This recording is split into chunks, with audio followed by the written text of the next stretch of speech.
Studio Ara. तोहके देखी दिल भइल हमर गिल हो, जादव जी ऐसन कबो भइल नाही फील हो।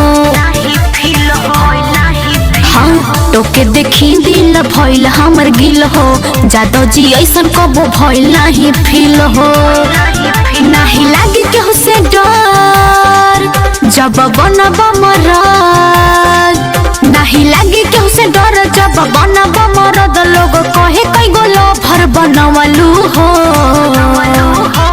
नया साल नया साल में नया काम भइलू हो।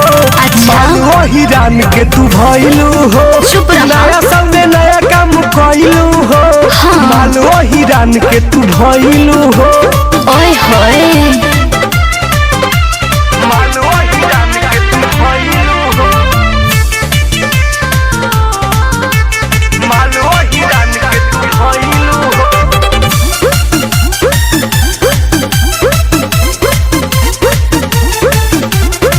पहिर के देखी खुश रहेलू। अच्छा। देलू ग्रीटिंग कार्ड रे।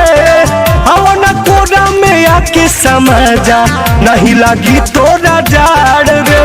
चला नया साल में कहीं घूम आवे के। सुनल भरवा हैप्पी न्यू ईयरवा के दे दो कुछ निशानी हो। चलो नेपाल में नया साल में काटे के साथे चानी हो। बुझला केहू के नइखे परवा, घर के मानव ना सलाह। केहू के नइखे परवा, घर के मानव ना सलाह। भौजी कहेली नाना दोका कइलू हो।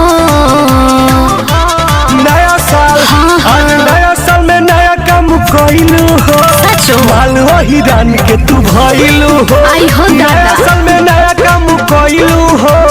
माल वो हिरान के तू भइलू हो। माल वो हिरान के तू भइलू हो।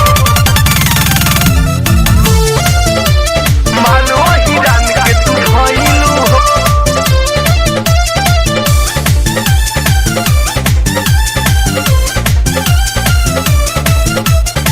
प्यार में भाई मरते तुम तो हई तो बंगो हिरान हो। हमरा पता बा। कभी छोड़ी न कभी धोके टुनटुनवा जान हो। हम सब बुझतानी अगनिया लोक मिथुन तोहरे खातिर लगवले बानी हम उठलाली हो।